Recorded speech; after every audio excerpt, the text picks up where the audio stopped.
101. Ayek berdiri di hadapan Din dan lainnya yang duduk pada bangku kayu letter L. Senyumnya begitu lebar sampai lesung pipi sebelah kiri terlihat jelas. Cita-citaku termasuk yang paling mudah, cukup memiliki keberanian, ketekunan, tak pula perlu berpendidikan tinggi. Banyak kali gaya kau, Ling. Cukup katakan intinya saja. Din yang tidak sabaran terlihat menahan kesal. Kak Din ini jadi wanita betul-betul tak ada anggun-anggunnya, contoh Tusiron. Masih kecil, tetapi sudah terlihat aura kalemnya, cibir Ayek menatap sengit Din. Aku tak termasuk dalam kriteria wanita femininkah, Yek? Kak Mutia apalagi, ceroboh, suka mengatai orang, paling mengerikan hampir saja aku dijemput malaikat Israel karena ulah kakak. Bibir membelnya miring ke kiri.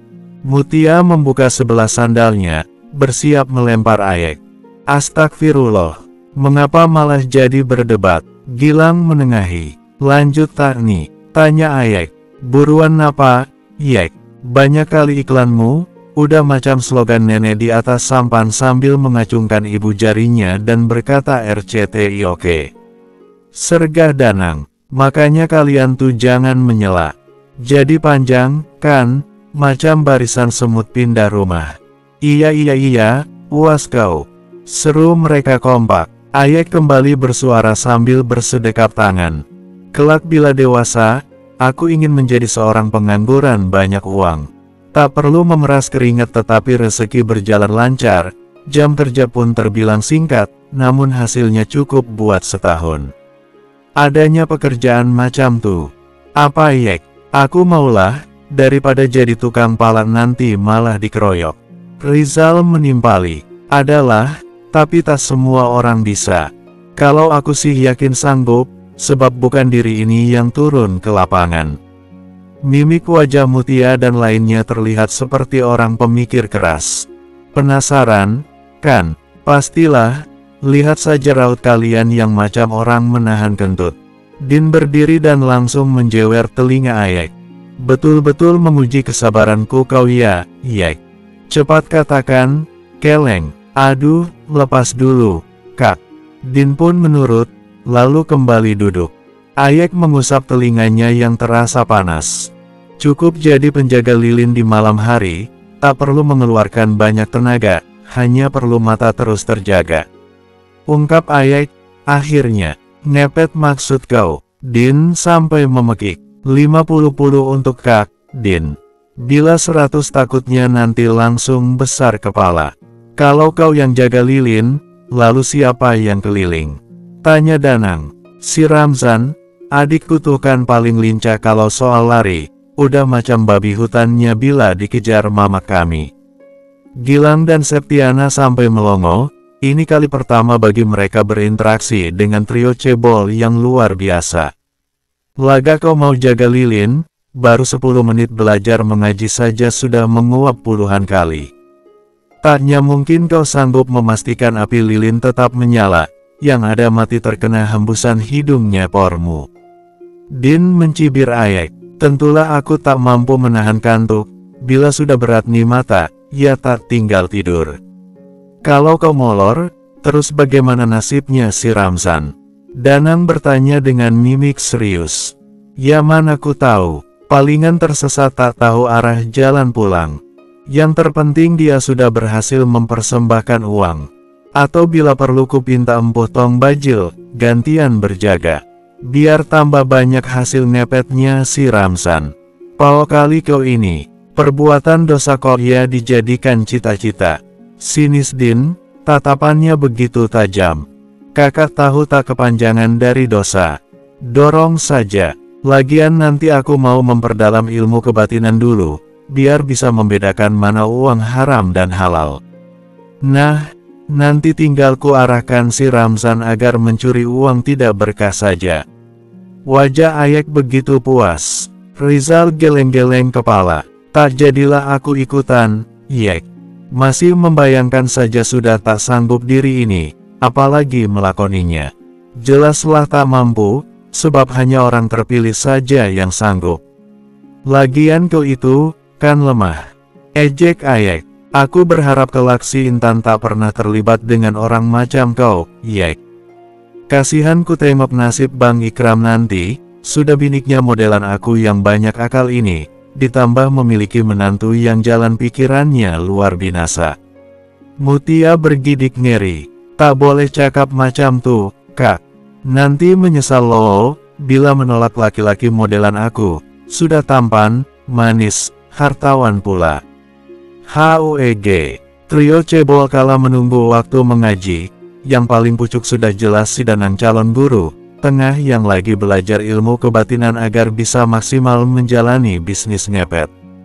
Terakhir si Rizal, si paling ingin jadi orang saja. Ekspresi kala berhasil mengelabui Kak Din. Ayek yang berlagak serius belajar, padahal bukunya penuh coretan lingkaran kecil, lingkaran besar, diberi topi. Apa namanya? Untuk visual bila tak sesuai khayalan, silahkan menggunakan imajinasi sendiri-sendiri ya kakak. Cublik gelombang kalau anak zaman dulu itu, mana ada memikirkan penampilan. Yang penting hati senang, perut kenyang. Malah kebanyakan pada suka pakai celana kolor tanpa baju, atau cuma singletan, tidak tahu apa itu namanya cinta monyet. Tapi, anak zaman sekarang masih SD saja, sudah. Ayah bunda, panggilannya. Acara pengajian Amala berjalan lancar, semua yang hadir ikut mendoakan si ibu serta calon jabang bayinya. Agam juga membagikan sembako bagi para tamu, serta menyantuni anak yatim piatu dan para lansia.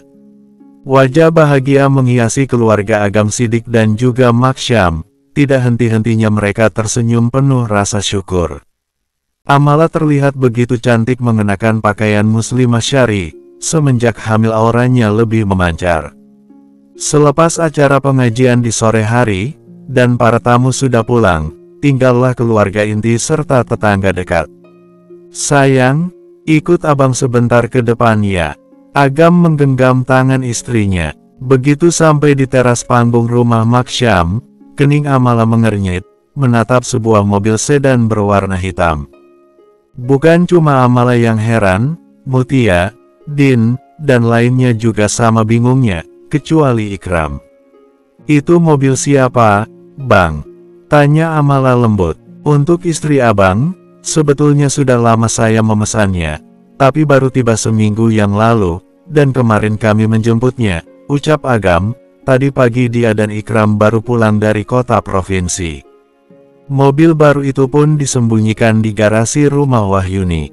Naik motor saja Kak Amala masuk parit, apalagi mengendarai mobil. Bisa-bisa dia nyangkut di kabel tiang PLN. Celetuk Mutia, pelak, sebelum mengatai orang lain, harap sadar diri. Kau sendiri hampir saja menyundul langit. Wahyuni memukul punggung Mutia. Amala bingung hendak berekspresi, apa yang dikatakan oleh Mutia benar adanya. Mengapa memberikan hadiah mobil, Bang? Nur, kan, tak bisa menyetir. Agam mengelus lembut punggung istrinya, lalu menuntun menuruni undakan tangga. Nanti abang yang akan mengajari Nur menyetir. Masuklah. Apa Nur suka dengan desain dalam mobilnya? Ibu hamil itu mengamati setiap sudut mobil, dari mulai warna jok mobil, personeling dan lainnya. Mobilnya bagus sekali. Apa ini tidak berlebihan, Bang? Bila untuk Nur, semua hal adalah pantas. Sebab, sayang, sumber kebahagiaan bagi abang. Agam menatap penuh cinta sang istri. Sejak kapan, Bang Agam, menjadi puitis macam perayu ulung? Gumam Mutia, dia mendengar ucapan abangnya. Kau itu, semua hal dibesar-besarkan. Biarkan sajalah, kita cukup mendoakan agar mereka bahagia selalu. Sahut Wahyuni. Kalau soal itu ya jelaslah. Biar uang jajan dari Bang Agam tetap lancar setiap bulannya. Balas Mutia. Ikram, Din memanggil suaminya Mutia. Aku sarankan, lebih baik kau kuliah lagi mengambil jurusan psikologi. Biar tetap waras dirimu menghadapi binik macam Mutia. Tak apa, Din, saya masih sanggup menghadapinya, bagaimanapun sifat serta sikapnya. dia tetap anugerah terindah yang dikirimkan oleh Tuhan. Sahut Ikram, yang langsung diacungi jempol oleh Mutia. Asil, siapa dia? Mana Nima? Bersambung. 102. Akmal, ayah pulang dulu ya, nak.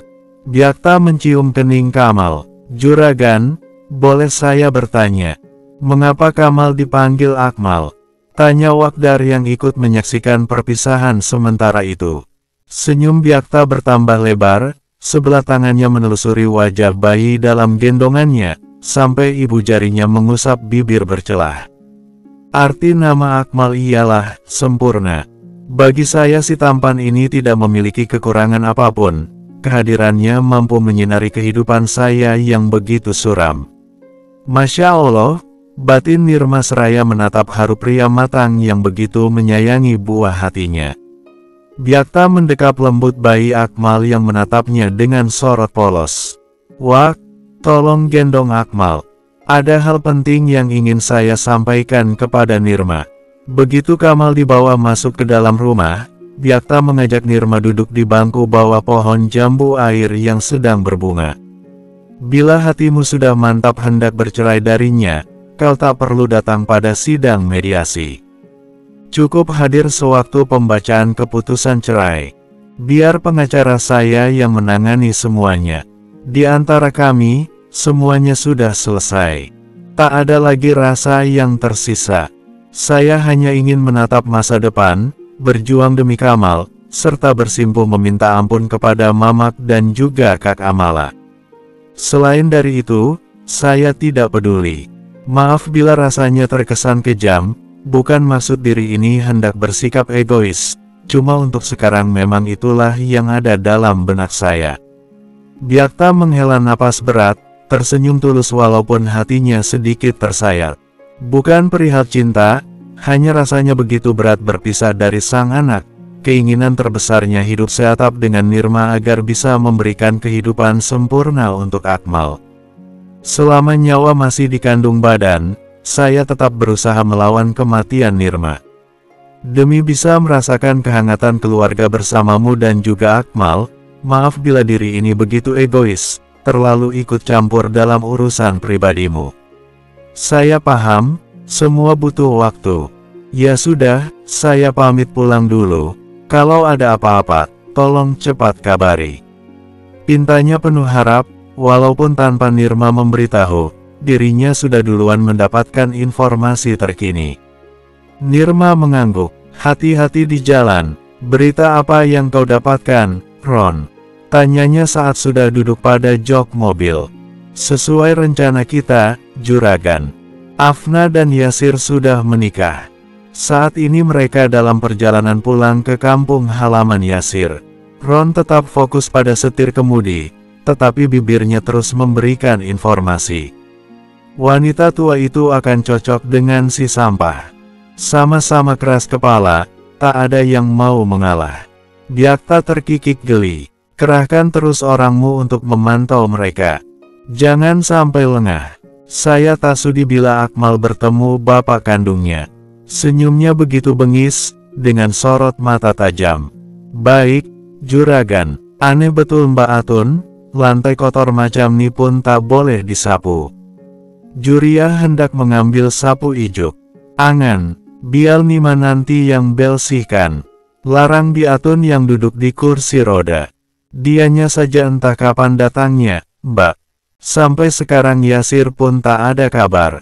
Juria mulai jengah, kakaknya tetap keras kepala. Tuh meleka pulang. Biatun mendengar deru mesin mobil. Juria melangkah ke depan guna melihat benar tidak sang keponakan yang datang. Matanya memicing kala mengenali sosok yang berjalan bersisian bersama Yasir. AFNA, pekiknya histeris, wajah Afna memang sudah terkenal di mana-mana. Iya, dolong kursi lodaku, pinta Biatun, tetapi sang adik tidak menggubrisnya. Bik, Yasir menyapa sang bibi, begitu juga dengan Afna, yang tangannya langsung ditepis kala hendak salim.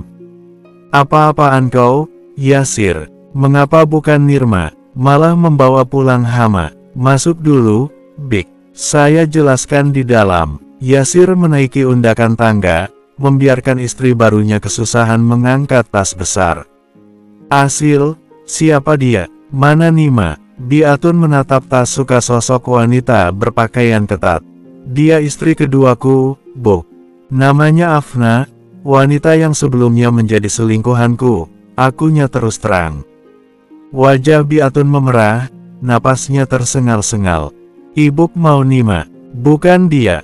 Pulang. Lagi ke tempat asal. Afna meradang, enak betul dirinya mau dibalikkan, memangnya barang apa? Suka ataupun tidak, saya sudah sah menjadi istri anak Anda, otomatis dimanapun Yasir tinggal, disitulah saya berada. Jadi, percuma kalau ibu menentang apalagi melarang, semuanya telah terjadi. Aku bukan ibumu, pekik lemah Biatun. Saya juga tak mau punya seorang ibu yang lumpuh. Tapi, mau bagaimana lagi, bila adanya memang cuma itu. Afna tidak kalah garang, bahkan dia menatap berani Biatun. Asil usil dia. Biatun menangis, mengiba. Anakmu takkan berani mengusirku. Bila hal itu sampai terjadi, nyawanya yang bakalan melayang. Ancamnya, berhenti. Taknya kalian tahu, kalau aku capek. Afna bawa tasmu ke dalam kamar itu. Tunjuknya pada sebuah kamar yang sebelumnya ditempati dirinya dengan Nirma. Baguslah, aku juga capek hendak istirahat. Tolong jangan ganggu, sampai aku terbangun sendiri. Afna melenggang seperti orang tanpa beban. Yasir mendekati ibunya, lalu menceritakan semuanya tanpa ada yang ditutupi. Biatun menangis, dadanya sesak penuh amarah. Andai saja dapat berjalan, sudah pasti akan memberikan pelajaran kepada Afna. Enak tak, Nur? Sudah seperti yang di kedai maci kota kecil, Bang. Enak sekali, terima kasih ya suamiku. Amala tersenyum lembut, menatap hangat wajah sang suami yang baru saja selesai membuatkan mie sup. Agam mencium pucuk kepala tidak berhijab istrinya yang sedang ngidam ingin makan mie berkuah hasil olahan tangannya. Nanti kalau ingin apa lagi, tolong segera beritahu ya, sayang. Apapun itu, selagi abang mampu, pasti akan langsung diusahakan. Calon ibu itu mengangguk, seraya menikmati semangkuk mie. Tidak berselang lama, Amala selesai menyantap makanannya. Abang, sertifikat tanah milik Nek Hindun yang kemarin kita ambil tuh sudah diproses balik nama belum? Sudah, sayang. Kenapa? Kalau bisa dipercepat, agar mereka tak merasa kita hanya menggertak saja. Sekarang istri abang begitu perhitungan, tapi bagus. Memang harus seperti itu bila berhadapan dengan sosok tamak seperti mereka. Jangan berikan celah sedikitpun. Agam merangkul pundak istrinya. Nur, kok deg-degan ya, Bang? Seminggu lagi WO serta catering kita akan dipakai di kota kecamatan. Amala memegangi dadanya. Untuk pertama kalinya, WO serta usaha cateringnya disewa oleh orang berada. Ini jelas proyek besar, yang bila sukses akan membawanya ke tingkat kota bukan lagi hanya antar desa. Kau pasti bisa, kalian sudah bekerja giat untuk proyek besar ini. Din juga sekarang telah maju dalam rias, dekorasi serta pelaminan kita pun lebih modern dari sebelumnya. Abang dan lainnya akan menemanimu, jadi jangan gugup ya, sayang. Agam memeluk tubuh istrinya yang sekarang sudah mengembang di mana-mana. Terima kasih, Bang. Terima kasih telah memilih wanita sederhana ini, memberikan kesempatan bagi Nur untuk berkembang, selalu mendukung dan menjadi garda terdepan. Amala membalas pelukan hangat itu. Nur, mereka menendang. Netranya membulat kala merasakan perutnya seperti disentuh kaki mungil. Agam berlutut, menempelkan sisi wajahnya pada perut sang istri. Assalamualaikum anak, Bapak. Pasti ingin ikut serta menyemangati Mamak, ya? Iya, katanya, Bang. Amala ikut mengelus lembut sisi perutnya yang barusan terlihat menonjol. Itunya binik sirinya si Asil. Wajib kenalan kita nih. Hubah-hubah, ikut tak kau? Bersambung. 103. Hari yang dinanti pun tiba. Amala, Din beserta tim dekorasi serta catering sudah bersiap sedari subuh. Mereka juga menginap di ruko Bang Agam. Bismillahirrahmanirrahim. Semoga lancar, sukses, tak ada halangan apapun, amin. Seru mereka kompak. Untuk menu konsumsi tetap diolah dari desa, mereka menggunakan kayu bakar, agar rasanya lebih nikmat, baru setelahnya diantar ke sini. Semua tim GAMALA mulai sibuk mengatur, memeriksa segala halnya agar menjadi sempurna. Mereka juga mengenakan seragam rapi. Din dan Amala berada di kamar pengantin. Tante Sania, Jeng Nina masih mendampingi mereka, walaupun hanya jadi pengamat saja. Sempurna, Din, puji Jeng Nina kala memeriksa hasil riasan anak didiknya. Terima kasih, Ma. Din tersenyum sumringah. Kedepannya, saya tak lagi mendampingimu, Mala. Kau sudah bisa dilepas dan berdiri pada kakimu sendiri. Gaun ini juga sungguh indah, kau memang tak pernah gagal. Saya bangga termasuk dalam orang yang beruntung diberikan kesempatan menemanimu berproses serta berkembang. Tante Sania memeluk Amala, yang langsung dibalas derayan air mata. Alhamdulillah, setelahnya kedua wanita hebat itu keluar, tinggal Amala dan Din yang masih harus memastikan semuanya sesuai permintaan mempelai dan keluarganya. Mim, yang baru saja dipuji calon mertua, merah betul pipinya. Amala mencubit pelan pipi Din, lalu mengelus perutnya sendiri. Nak, sepertinya sebentar lagi Mako Adin akan naik pelaminan. Duduk sini. Din menarik tangan Amala agar duduk di sisinya pada pojokan ruangan. Aku bahagia kalau memang dia betulan pria tepat untukmu, Din. Sekarang kau bisa menegakkan dagu kepada mereka yang telah menyakiti baik fisik maupun hatimu.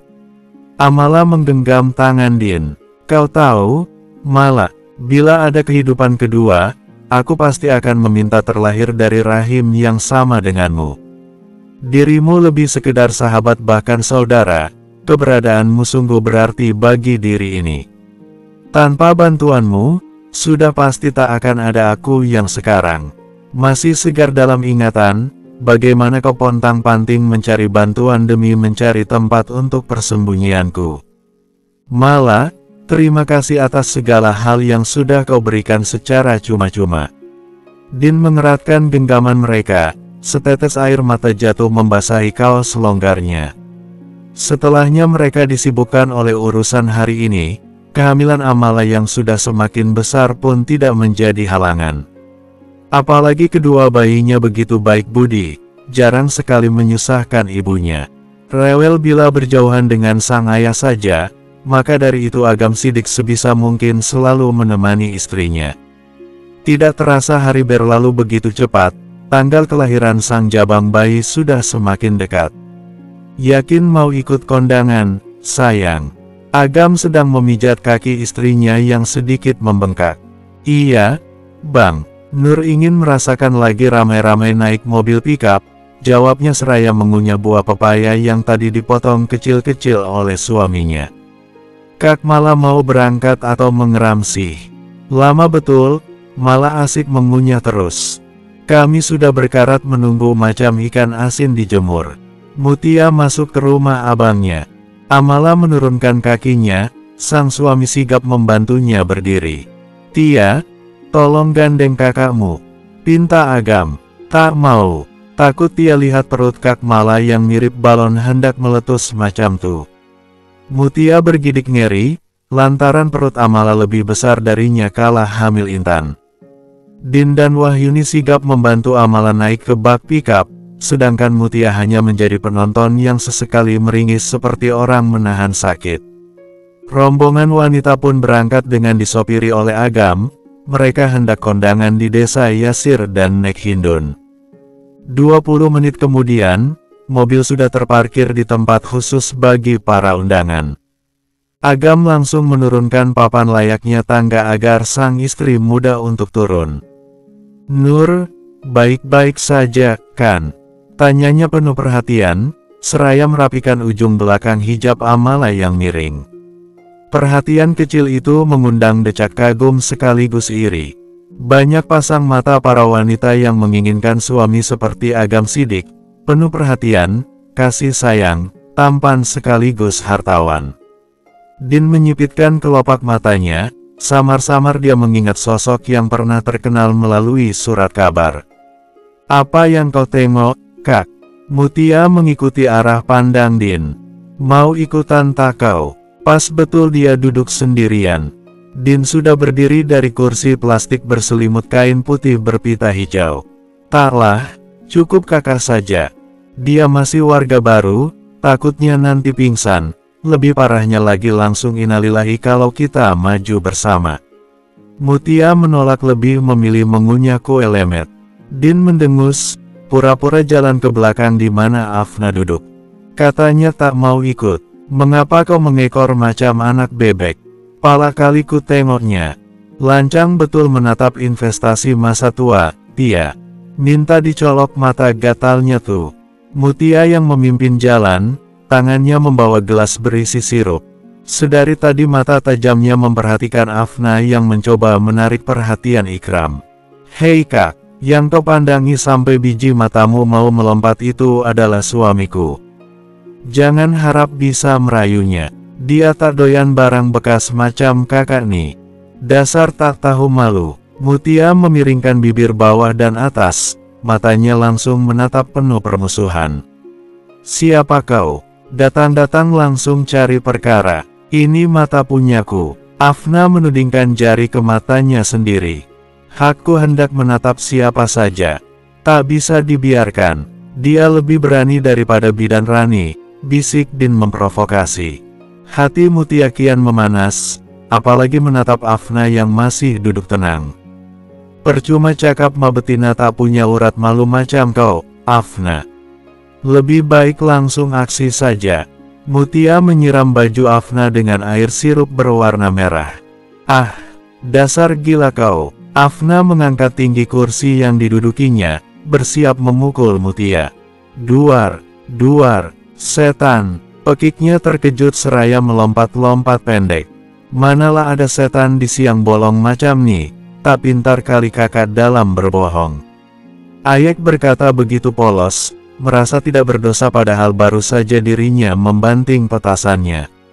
"Anak siapa kau? Kurang aja betul. Anak orang lah, masak anak setan." Jawab Ayek tenang. Afna meraih gelasnya, hendak melempar Ayek. "Ah, lepaskan." Afna meronta kesakitan, tangannya dipelintir oleh Din. "Jangan sekali-kali kau menyentuh apalagi berniat menyakitinya, mereka anak didikku," ancam Din, tidak mempedulikan banyak pasang mata yang memperhatikan mereka. "Baru kali ini aku bangga menjadi murid Kak, Din. Tak sia-sia kita menahan derita serta air mata, kalau dalam bahaya." Dia langsung menjadi garda terdepan. Celetuk Ayek yang langsung diiyakan oleh Rizal dan Danang. "Yun, aku ke kamar mandi sebentar ya." Amala pamit, dia kebelet buang air kecil. "Apa perlu ku temani, Kak?" Wahyuni sudah bersiap hendak berdiri, tetapi duduk kembali. "Tak usahlah, cuma sebentar," tolaknya, lalu melangkah pelan keluar dari barisan kursi yang diperuntukkan bagi wanita. "Ke belakang saja, Nak. Kamar mandi di sini sedang dipakai," beritahu seorang ibu. Amala mengangguk, berjalan lagi sedikit jauh melewati pohon pinang.